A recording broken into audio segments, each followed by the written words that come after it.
Rai. I'm Senior Advisor and Global Lead for Climate Adaptation for WWF. Thank you so much for coming. We will be starting our session shortly. Our DZ is coming shortly as well. But in the meantime, while let's see some documentary that we brought on the field in terms of showing some of the nature-based solutions, what we are working together and in the field in terms of partnership. So maybe we can play a video. It's short, around 45 minutes. So we will start with that, and we will continue with our panelists. And thank you so much for everyone coming. I think we can watch the video now. The Philippines is one of the countries located in Southeast Asia, with a total area of 300,000 square kilometers of land and water, covering 7,641 islands and islets. The country experiences approximately 20 typhoons per year. Palawan in particular experienced one of the strongest typhoons, which was the Typhoon Odette. It hit the northeastern part of Palawan, which left damage to the people of Dumaran, Araceli, Rojas, and Taytay. It created impacts on the livelihood of many residents.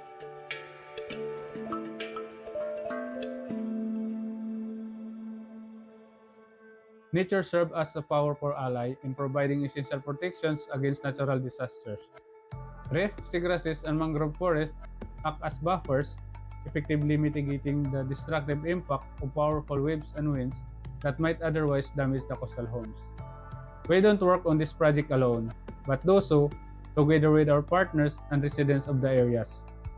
Kung dati po sinasabi po nila na ang panahon po ng pagtatanim ay ganitong buwan, sa ngayon po ay hindi na po nila napipredict ang panahon. Pagtatanim nila mula June hanggang December, pagdating po ng December ay binabaha na po ang kanilang pananim. Pagdating naman po sa tag-araw, pagtanim nila ay hindi na rin nila napipredict ang haba ng tag-araw at saka ng tag-ulan dahil na rin po siguro sa epekto po ng climate change. Wala kaming, pagdating namin po sa laot, alos wala kaming makuhang isda dahil po sa ang atin pong karagatan ay naapektuhan. Pag-init po ng dagat, yung global warming natin ay hindi lang doon sa buong mundo, nandito rin po sa atin, sa bayan natin. Kaya ang dati naming nahuhuli na alos kayang buhayin ng ang aming pamilya, maipaaral ang aming mga anak. Ngayon nabubuhay kami sa alos napakaliit na kinikita para lamang mabuhay ng tama. Kami naman na mga mangingisda na magsasaka, mga marginal peasant groups, higit na ngayon ay apektado ang aming pong pang-araw-araw na kabuhayan. Bakit po? Dahil kung ako naman ay isang magsasaka na nakadepende lang po ang aking kabuhayan sa lupa, hirap din po kami pagdating ng tag-ulan. Kaya ganun din po talaga ang malaking apekto. Ito po ang ating pagbabago-bago ng panahon ng ating klima. Lahat po ay apektado. Sana po ay sumuporta tayong lahat sa ikabubuti ng ating pong komunidad, ng ating bayan at dahol sa ating pong mundo. With the likelihood that the number of reported sudden onset climate change and weather-related disasters will increase in the coming years, the key to address this concern will be working with nature to protect the people. Therefore, through the collaboration between the Red Cross and the World Wildlife Foundation, or WWF, by piloting nature-based solutions, we would like to highlight the importance of both organizations working together to increase the overall level of resilience and to protect nature in order to protect people.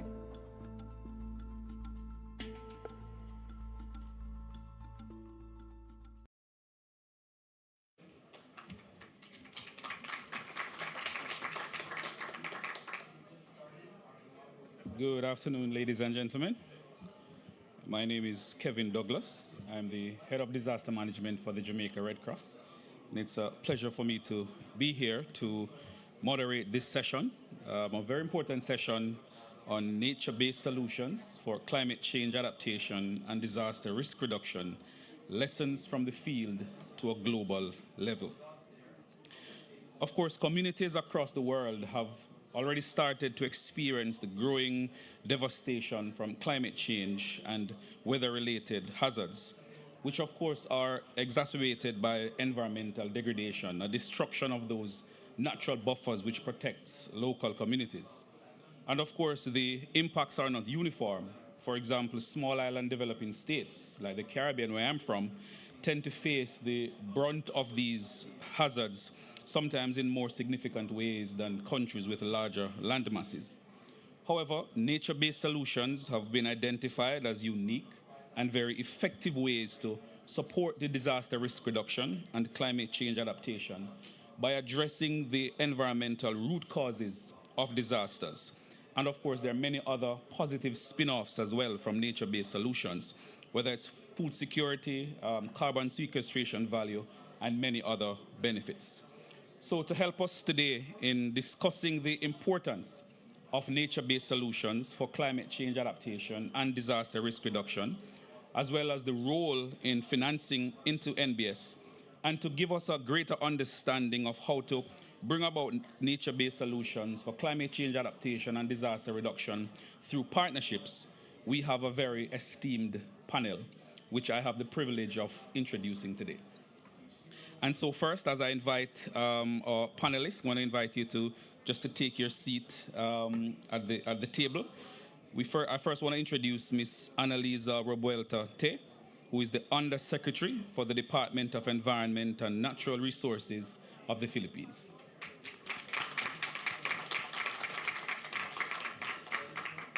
Next, I'd like to introduce Mr. Toro Kubo, who is the Senior Director for Climate Change Resilience and Environment at the Asian Development Bank.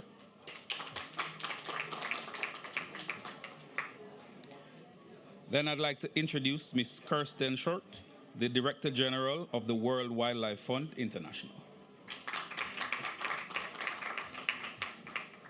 And last but not least, I'd like to introduce Ms. Nena Stolkovich, who is the Undersecretary General for the IFRC for Global Relations, Humanitarian Diplomacy, and Digitization. Yes, so very much I want to welcome, and of course we thank those of you who have joined us here, and of course those who are joining us online for this very important discussion.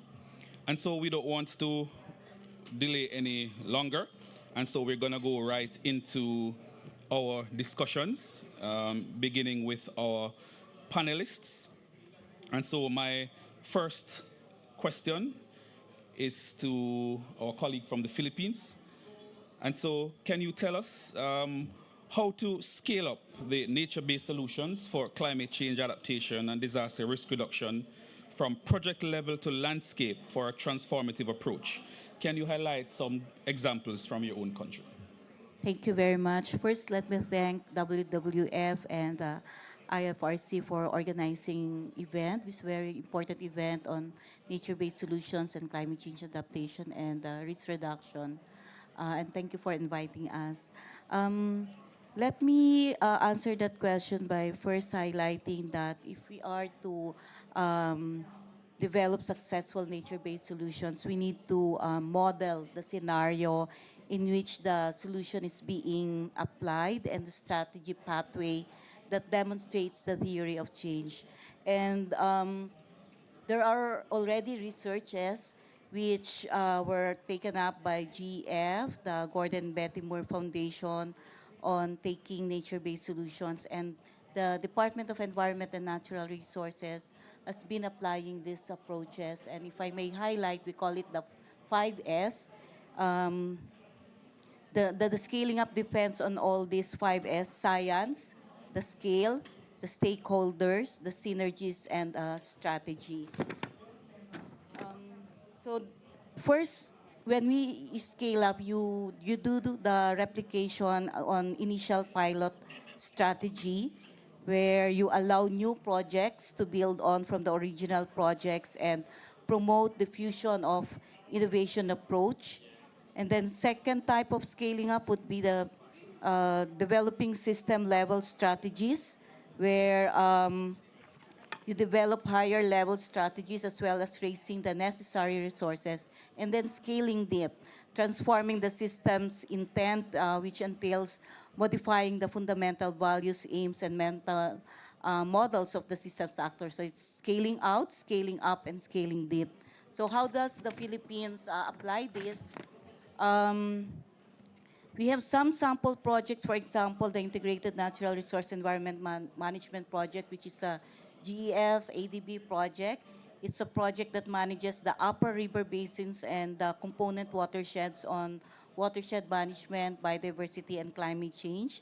And then we have also a national greening program where this is a domestically funded project where we targeted to plant 1.5 billion trees in the country from 2011 to 2028. And we apply the community-based forest management strategy where we involve the communities in sustainable management of the country's forest resources, such as in timber harvesting, agroforestry, and livestock raising.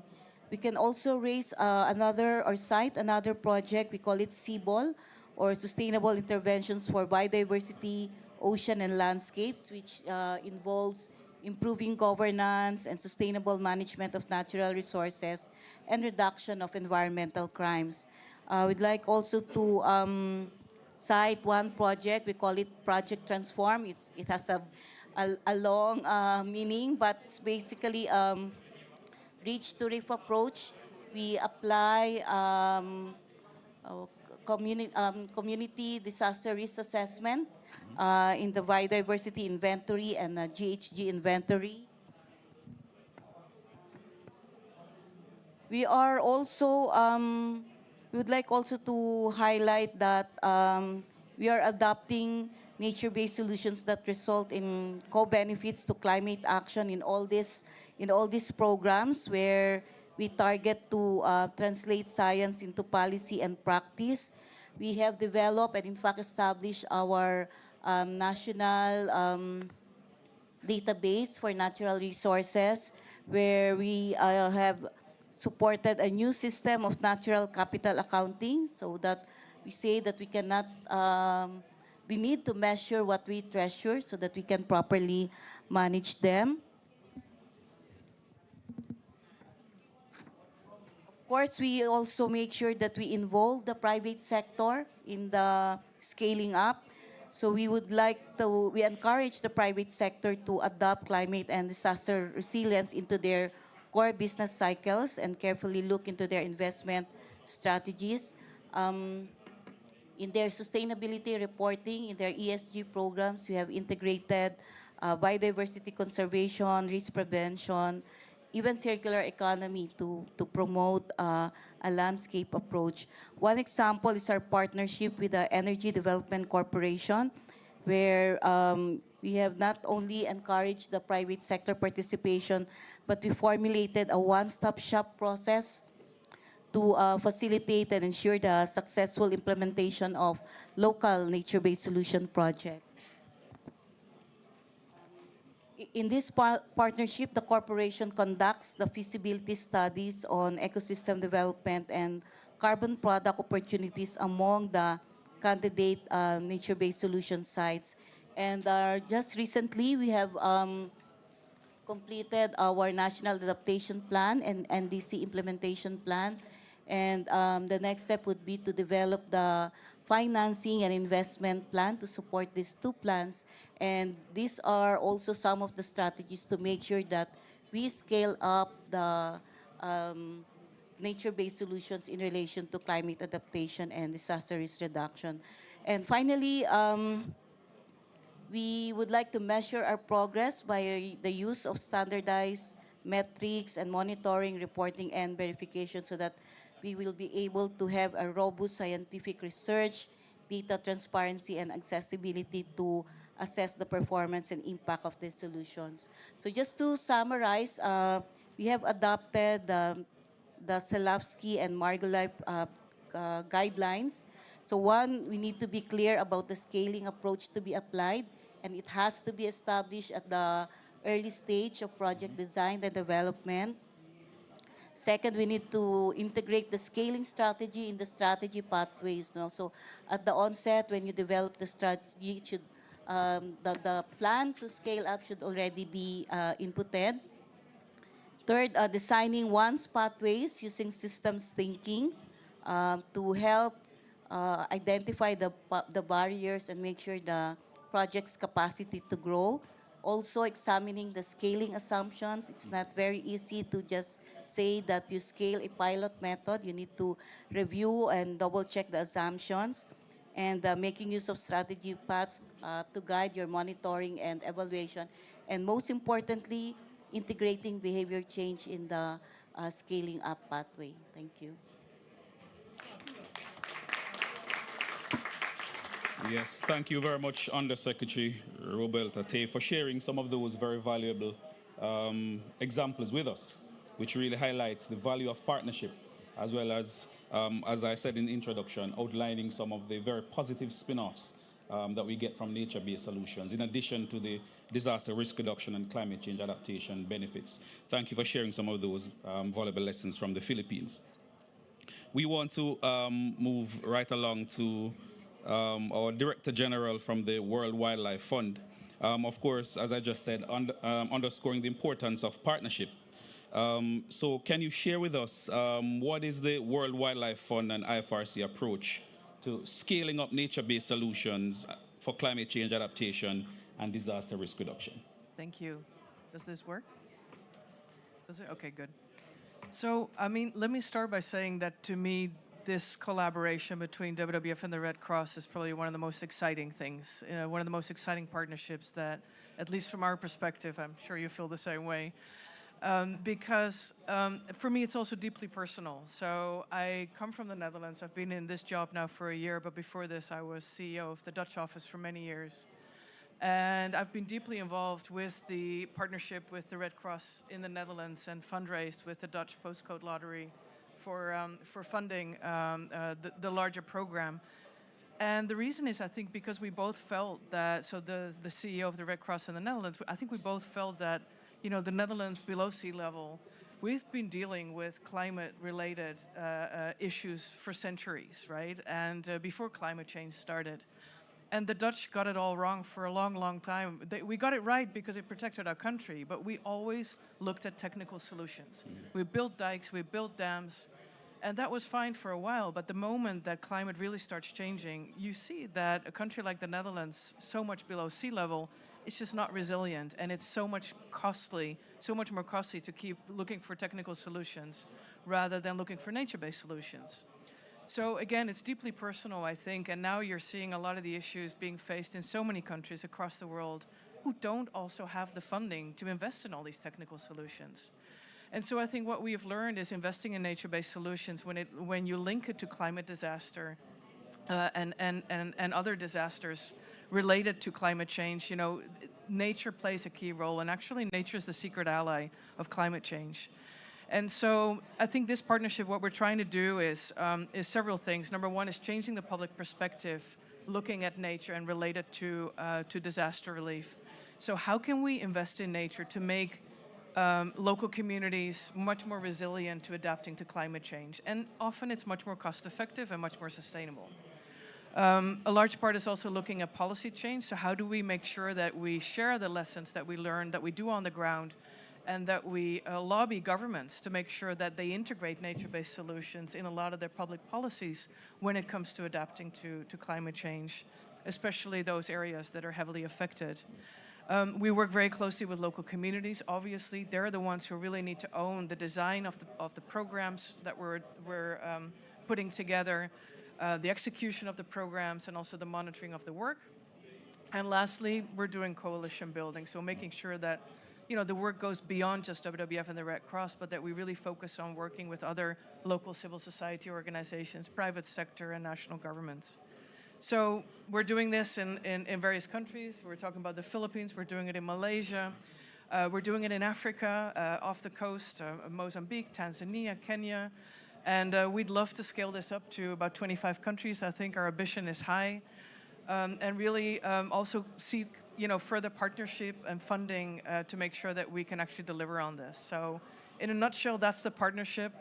Extremely exciting and more relevant than ever. I mean, every single part of the world at this moment is being faced by the impacts of climate change. And again, seeing climate and nature not as two separate issues, but as two sides of the same coin, I think is absolutely the way forward. And I think that's what we're doing with the Red Cross. All right, thank you. Thank you very much, Kirsten. Very exciting to hear about that kind of partnership.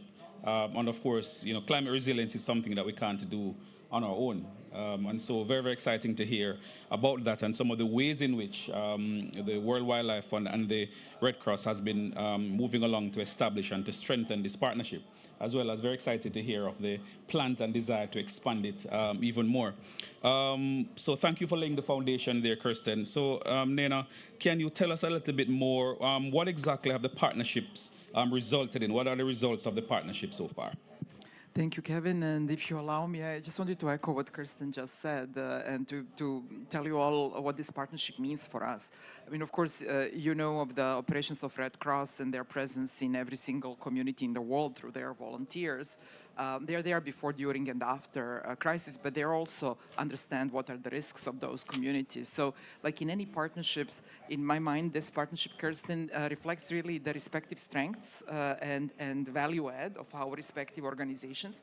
In our case, that would be that experience, long experience on what happens in communities when climate disasters hit and how those communities could be more resilient through nature-based solutions. And in the case of WWF, I mean, global awareness, a reputable partner who can also tell the story, who can make an impact on those policies that you mentioned, etc. So in my mind, it's a kind of win-win solution type of partnership, and where, Kevin, where we need to collectively invest, and that was the original idea, because last year at the last year's COP, we also talked about the launch of this partnership, is actually fundraising for it. My sense is that it's not so easy to fundraise for this, that we together have to team up and create stronger story. So the level of our progress is actually dependent on the funding that we right now have and can access.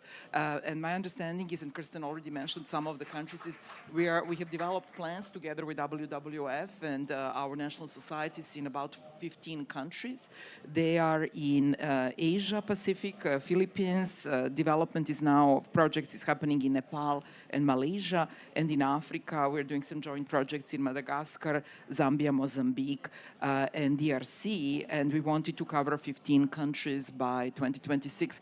But my plea is to continue to tell the story and link nature-based solutions to resilience and livelihoods of the communities, because that will allow us to get to the funding that we need then to implement the nature-based solutions projects in the communities. And maybe last point that I wanted to mention, that's exactly the reason why IFRC last year at the COP launched, and Kevin, you're aware of it, right? The Global Climate Resilience Platform, where one of the three pillars is nature-based solution. The first pillar is early warnings, early action, and right now we are kind of well funded on the early warnings, early action, but not so well on nature-based solutions. And the third pillar is cash, social protection, really, for preparedness for disasters. So together, I think we can promote this and use the strengths of both organizations to implement all that we had in mind through this partnership. Okay, thank you. Thank you very much, Nena. And of course, we're always excited to know that it's not just on paper, it's not just theory, but we hear of it on the ground. And of course, as the partnership expands, I just want to let you know that the Caribbean is open. All right, so you're very welcome to come to the Caribbean in any one of our countries as one of those that we're looking to expand to. So thank you so much. Very, very excited to learn of that. And as Nena mentioned, that funding is very, very important. And of course, financing tends to be one of those major gaps which prevents us sometimes from doing a lot more than we could. So at this time, I want to turn to Mr. Kubo from the Asian Development Bank. Mr. Kubo, can you tell us about the kind of nature-based solution projects that the ADB invests in for climate change adaptation and disaster risk reduction, and just how the ADB tries to scale up such investments? Yep. Thanks very much, and thank you to both for inviting ADB. I heard the word funding many times, so now I know why we're here. So let me try to answer some of that. But first of all, the linkage between nature-based solutions, so environment, climate, and disaster risk management, is at the heart of ADB's strategy, long-term strategy for 2030. In fact, we have operational priority that says climate change, resilience, and environment has to go together. So often I present a Venn diagram of 3 circles: environment, disaster risk management, climate change. There's so much that we can harness in the middle together. So for example, maybe 4 examples. One is wetland protection. So we have a regional flyways initiative. I don't know if you heard about that. So wetlands, you know, we have so much potential benefit for biodiversity, but also for climate change mitigation, right? There's so much carbon storage because of the roots are in the water and they decompose slower than terrestrial systems. So you store so much carbon, but adaptation with the resilience with flood protection. Second example is Spun City concept. So we support urban development, but regional development, spatial development with Spun Cities. You mentioned about this, DG Kirsten. The third one is coastal systems, right? Coastal resilience. So we've done a lot of that. We have large mangrove sort of restoration projects. I think many of you are involved in those. But the newest one is coral reef restoration, protection, insurance. So that's something that really helps protect against storm surges, right? Wave strength and speed. So these are some of the investments that we're looking at. In terms of your question on scaling, what's really important, I think, Nena, you mentioned about funding, but the reality is there's not enough concessional funding out there, right? So public money out there, philanthropic funding. So we have to create that mechanism. And the biggest funding is going to come from domestic resources. So, you know, there was such an organized, structured presentation from USEC from the Philippines on how you prioritize investment for your country's development plan. And we actually support tagging of investment, so public financial management, public investment management, and prioritizing disaster risk resilience, environment, and climate adaptation mitigation. So one example, we just launched a study in Armenia. They're like going ahead on this one. Every investment they have with public funding, they actually tag the contribution to adaptation, mitigation, disaster, and environment. And they have 6 priorities. This is one of them. They have equal weight. So one of the concerns we have is when we sit down, and this is a partnership, how it works, you know, how this is really collaborative and synergistic. ADB's natural counterpart is the finance ministries and the treasuries and development planning agencies. Right. When we sit down with them on an annual basis to plan and prioritize ADB, World Bank, Agence France, JICA, and other investment, we don't always see the disaster risk agencies there at the table. Transport is there, energy is there, agriculture is there, but not disaster. And sometimes not environment. So the key investments in green approaches that was brought up earlier, it's not prioritized, and it doesn't come as a government request to us. So that's really, really important that we channel domestic resources to these synergies between the 3. The next one is private sector capital mobilization, right? So I think there was a discussion on natural capital accounting from the USEC. We're working with this with Stanford University. Our economic research department is trying to mainstream this in the way MDBs evaluate investments, so we look at that. But that's an economic argument, right?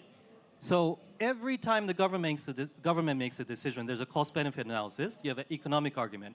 Businesses, private sector doesn't move on economic arguments. You need to move to financial argument.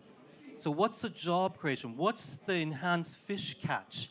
What's the impact on ecotourism? So we're now looking at this. I have my colleague Anuj and also Yoko, who's just launched a Nature Solutions Finance Hub.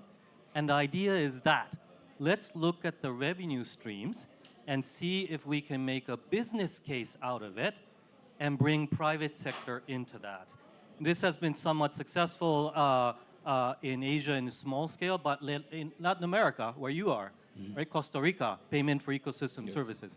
So our ambition is, can we truly scale something like PS and bring in private sector to drive this that sweet spot of nature and climate and disaster risk management. I'll stop there. Thanks. Thank you. Thank you very much, Mr. Kubo, for highlighting some of those gaps and, of course, many of those opportunities that we can certainly think of. And no doubt we anticipate that the dialogue will be intensified with the ADB and, of course, many such similar partners.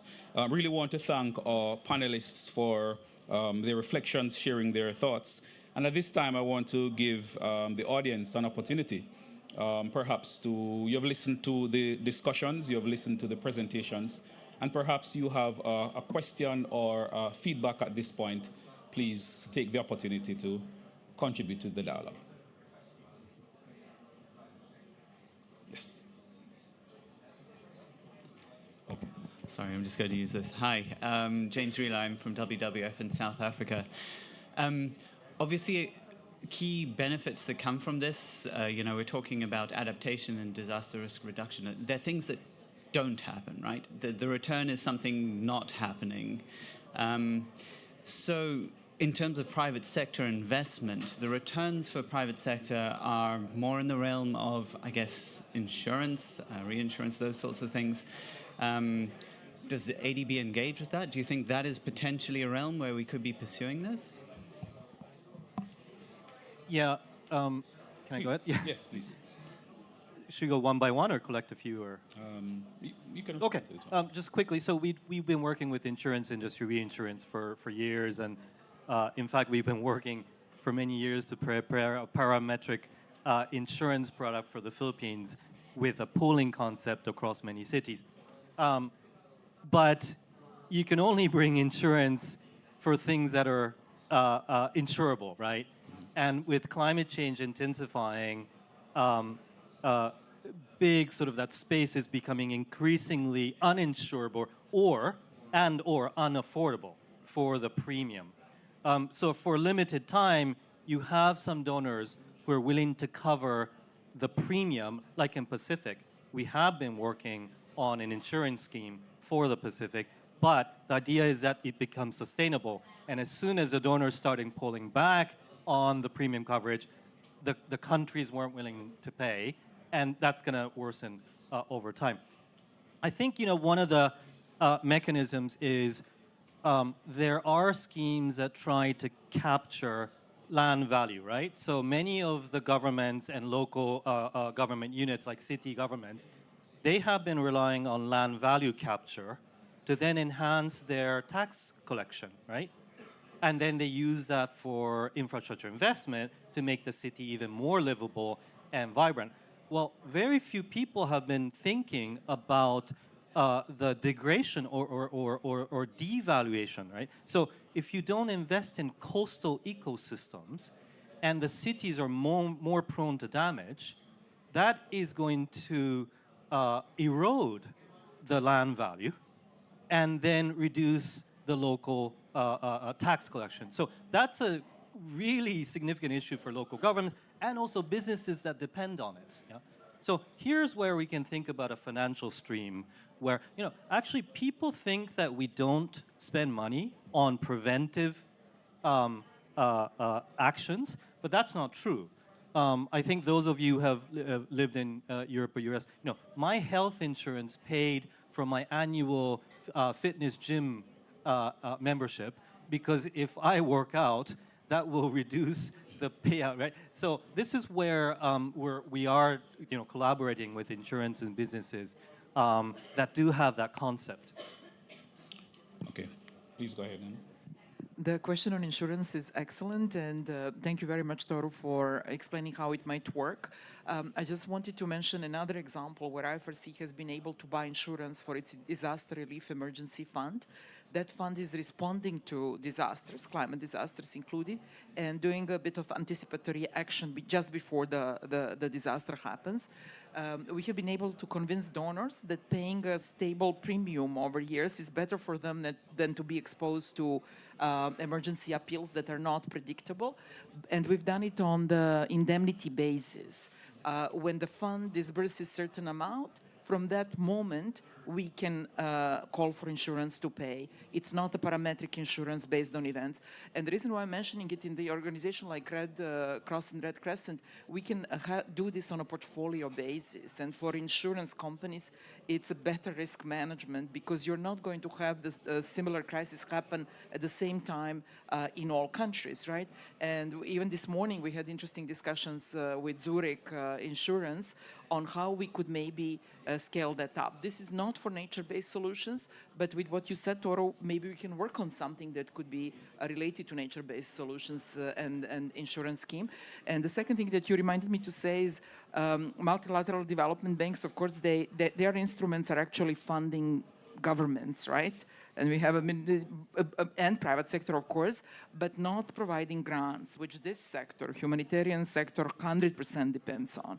So this is where I think commitment of those governments to preserve the coastal areas, to provide livable communities, resilient communities also comes in. And as MDBs do their strategies and planning, you're absolutely right. Stakeholders who are affected in those communities have to have a seat at the table so that the funding is prioritized for some of the nature-based solutions through the government funding. For private sector, of course, it's a different logic, but I just wanted to bring up the grant point because this sector, humanitarian sector, hugely depends on grants, and it's hard to come up with more commercial solutions.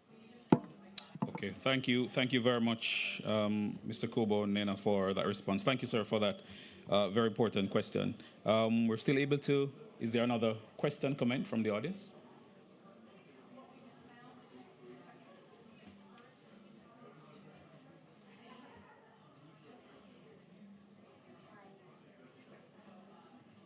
Hello. Hi, my name's Dee and I'm from Troker, an Irish NGO. I've just recently moved into the climate sector, coming from 15 years in humanitarian. And I was really excited when I heard about nature-based solutions and thought, excellent, the standards came out in the humanitarian sector, because on the development side of our work, we focus on agroecology.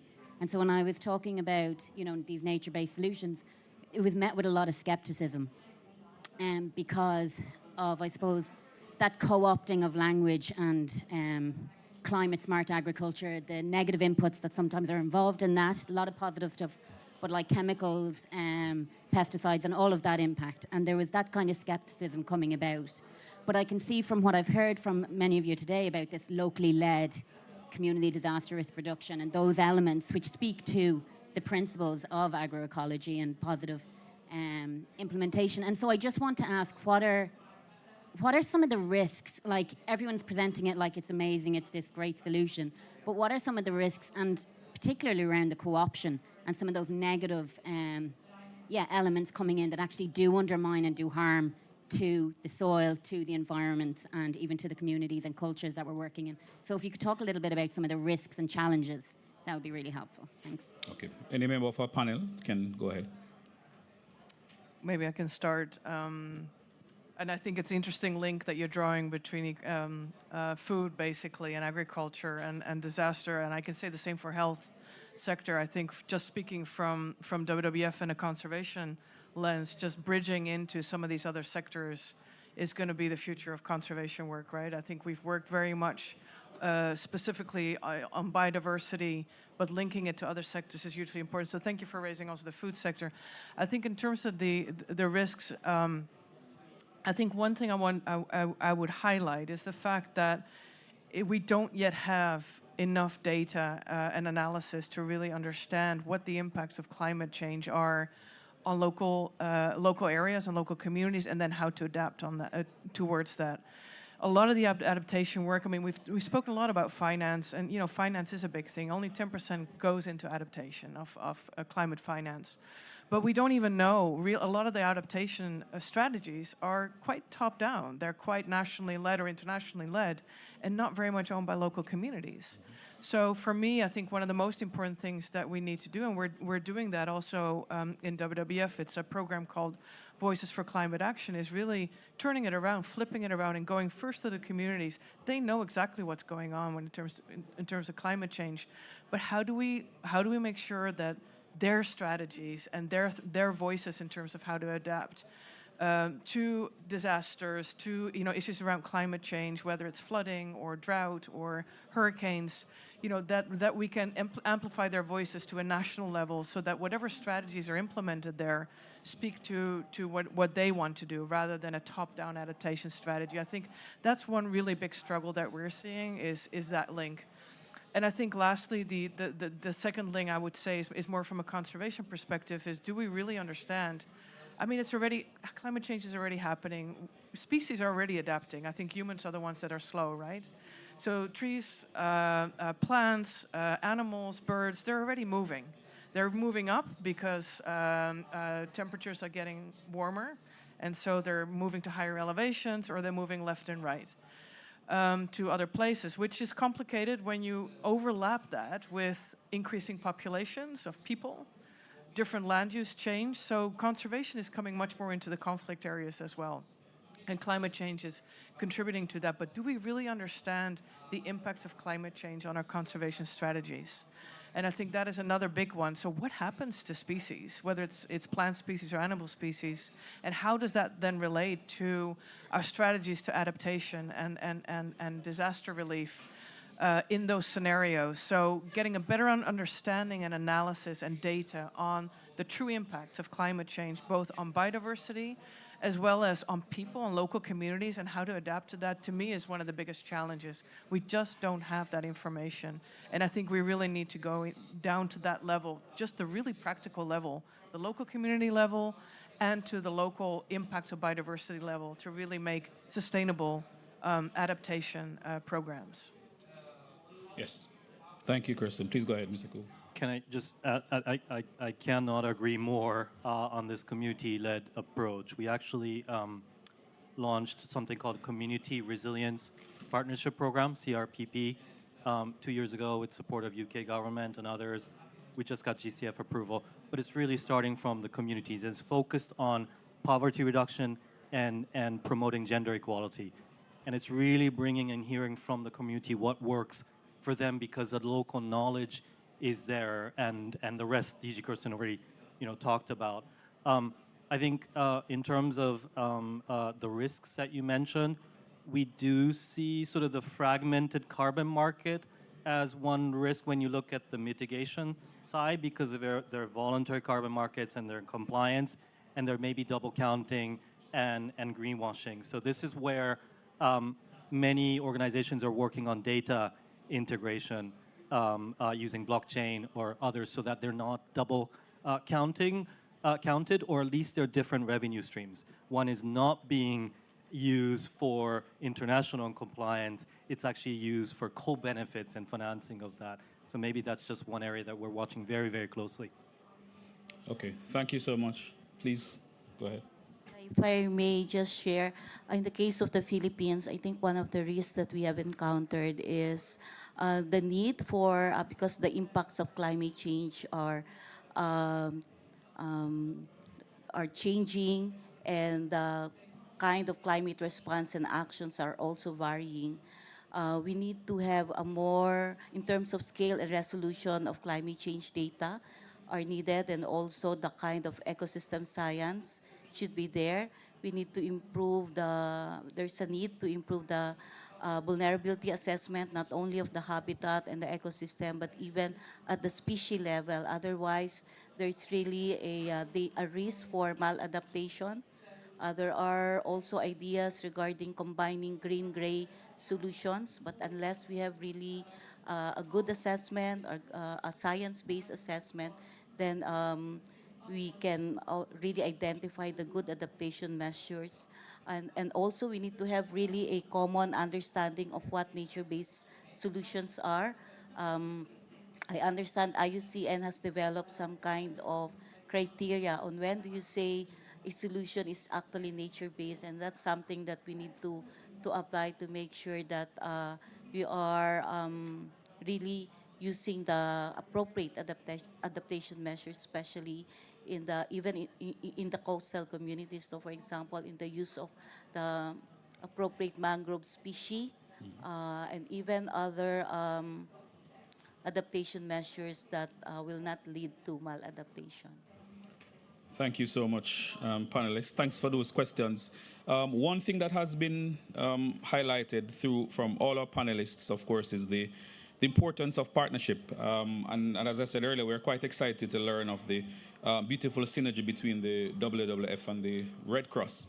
But maybe someone here or someone will be looking on and say, well, I wish it was that easy in my own country, or maybe for my organization. So what I want to ask our panelists, what are some of the challenges to establishing such partnership for the purpose of nature-based solutions for climate change adaptation and disaster risk reduction? What are some of the main challenges and even opportunities, and of course, ways in which those could be tackled? In my mind, and Kevin, we talk about it in general, right?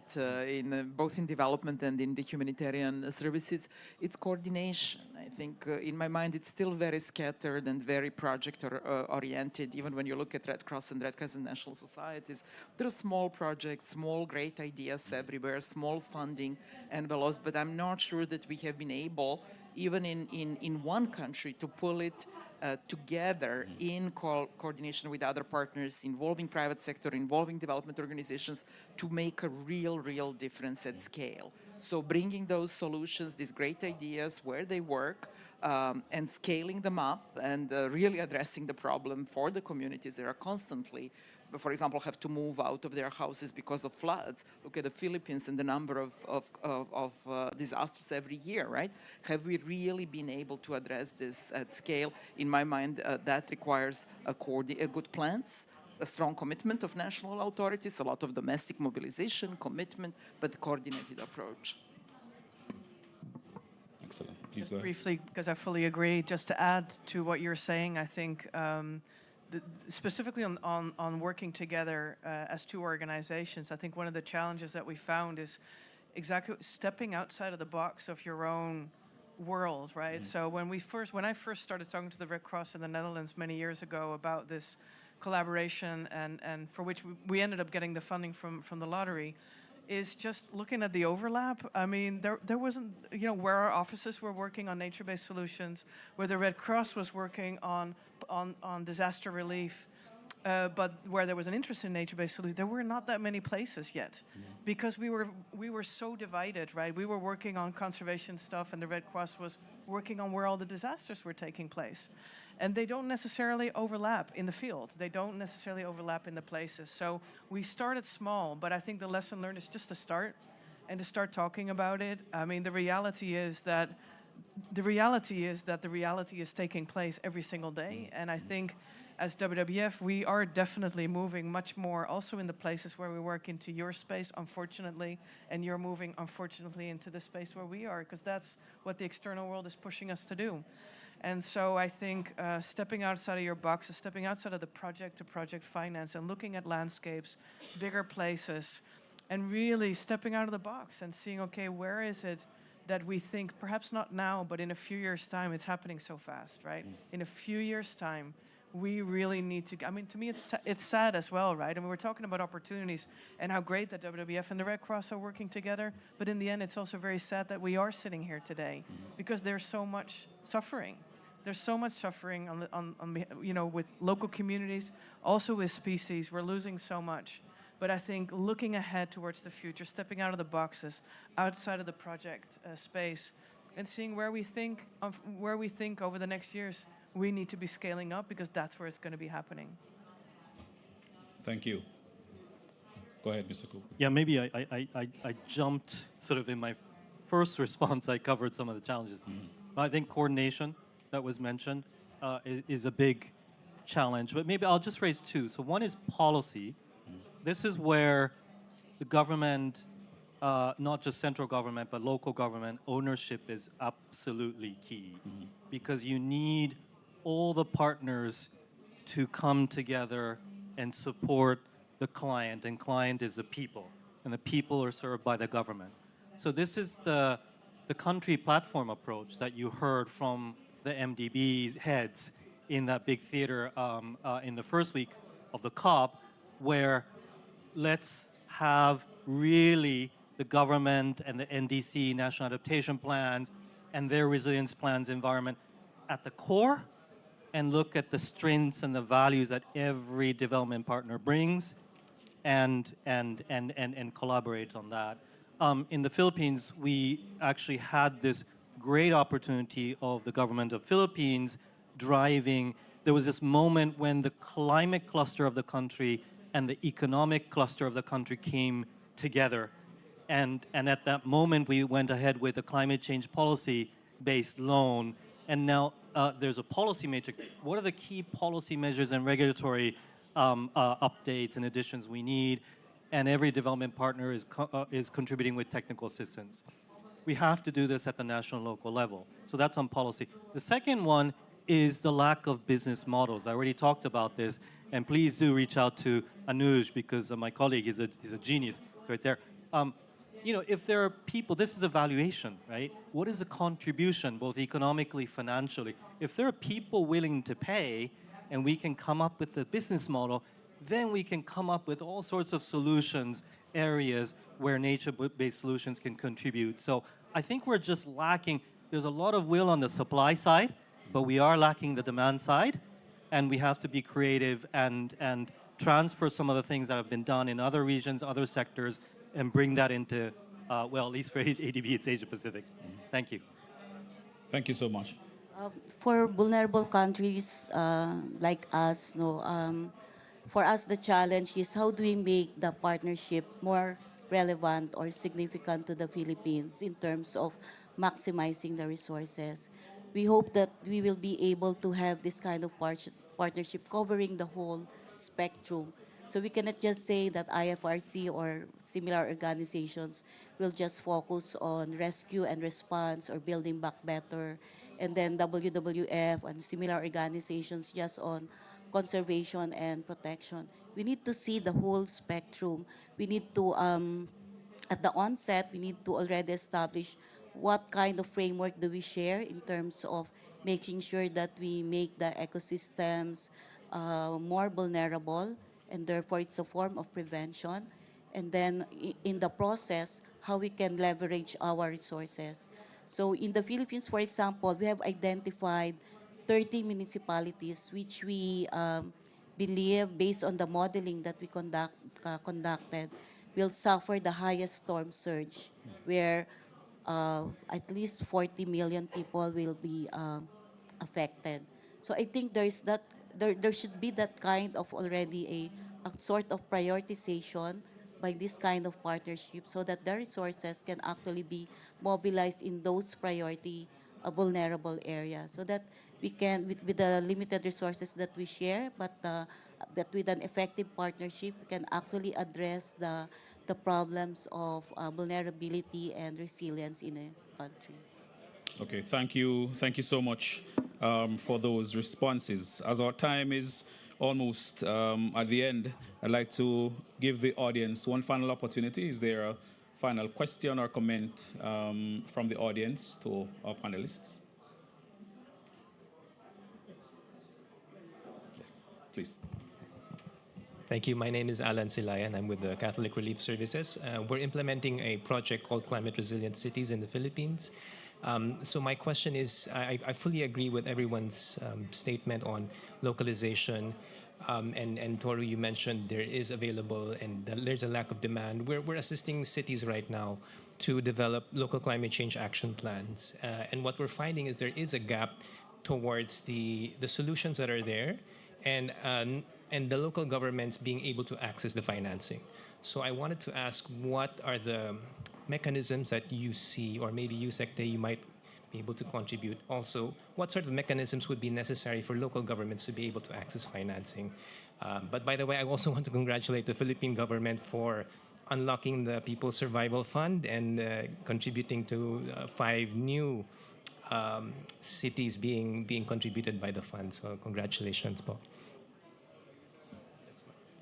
I may respond to that. I think the key for accessing is capacity building.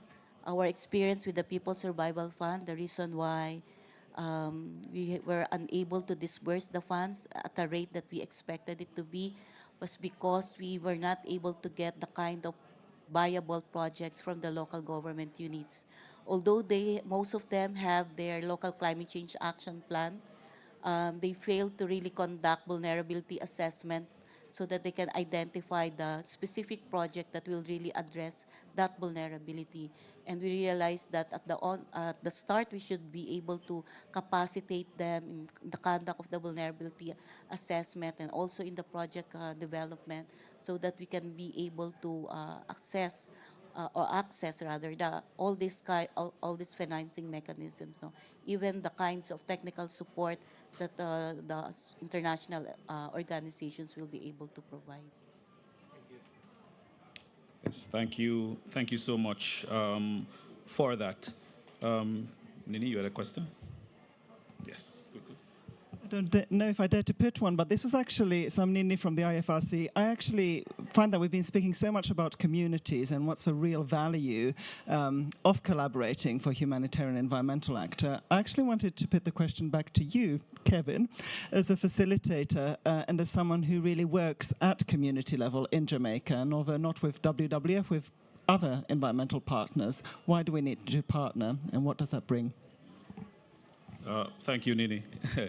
So the partnership is extremely important, of course, because some of those partners within the last 5 years or so, the Jamaica Red Cross would have been working with the Nature Conservancy. We've had a project with TNC called the Resilient Islands Project, and what that did was almost a marriage made in heaven, in that the TNC, which is the world's largest conservation organization, with the cutting-edge science and that kind of ecological knowledge, partnering with the Red Cross, who knows the local community.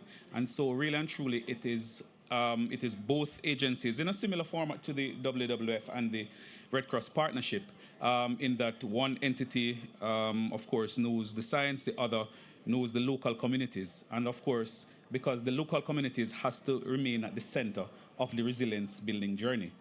We have to do more than just lip service to that, but to really have the local community lead from the moment of assessment and implementation and monitoring all along the way. So that kind of partnership is very, very critical. And so where we lacked, for example, the technical capacity, then the partnership would compensate for that. Where our partners lack that kind of capacity, then we would compensate for that. And so having these kinds of synergies and partnerships are absolutely critical. And of course, working at the local community level, we have to again develop strategies. For example, how do you now get past? So let's say you have the money, you have the partnership, but sometimes you may meet upon actual barriers to implementation. For example, how do you sell to government, to communities, that nature-based solutions work and that they are worth the investment? When communities may be saying, well, we want the hard solutions, which sometimes are easier sell for government and so on. And so sometimes that kind of barrier presents itself. And that is especially where the partnership really becomes critical. So it's a matter of now using, for example, reaching for examples from around the world that, that these solutions have worked. And of course, especially if they're locally or within the Caribbean, as in our case, and being able to share that, being able to maintain that kind of collaboration really helped us to advance the implementation of nature-based solutions. And of course, we're not 100% there. Still there is some level of greater acceptance, on the part of government and so on. But of course, significant strides have been made. And of course, this has been made possible really and truly by this kind of partnership. So, I can personally testify of the value of that kind of partnership on the ground to advancing nature-based solutions. Great question and answer. Yes, we have sadly come to the end. We have just 2 minutes, so I'll just allow each of our panelists just to give us their parting sentence. I just wanted to show gratitude to WWF for having trust in the partnership with IFRC and our national societies. I mean, it's clear that there is a level of excitement, that there is a possibility. And I would like to call, obviously, on our partners, whether it's national governments or development banks, to continue to think together, because without that coordinated approach and pulling all of our strengths, I don't think that we will be able to go as far as we want. Thank you very much. Thank you, Nena. No. And likewise, obviously, from WWF also thanks so much to you, but also all the colleagues in the countries and the regions for working so closely with us. And yeah, I really look forward to scaling this up. I think that's really been one of the big things that we've been talking about today. And it's not just about funding, but also reaching really down into the local communities who need to be very much engaged with us. And so I look forward to continue working with you on this over the next years, including in Jamaica. You're welcome. Anytime. Go ahead, Mr. Kubo. Yeah, thank you. Not much to add. Really want to echo what both of you said. And with WWF, we're collaborating in terms of knowledge for the Oceans Resilience Orca Fund, Healthy Oceans. So it's really the knowledge and the network and scientific sort of background that you bring and to deliver so that we can benefit the communities better. Our strength for multilateral development banks is the leverage to really multiply what you've been doing, the great work you've been doing on PES, for example. How can we really scale that up, bring that business sort of model that I talked about earlier. So please, bring us in. We're happy, and we have our new Environment Director, Yoko, there. She's an expert in this. We're very keen to work with you. So thank you again for inviting us. Look forward to more collaboration. Thank you. And Annalisa, you have the final word. I'd like to congratulate IFRC and WWF for this very significant collaboration, and we look forward for more projects at the community level where we can demonstrate the intersection of biodiversity, conservation, and climate and resilience. Thank you. Thank you. And thank you so much, audience, for your contribution and for those who have joined us online. Thank you so much.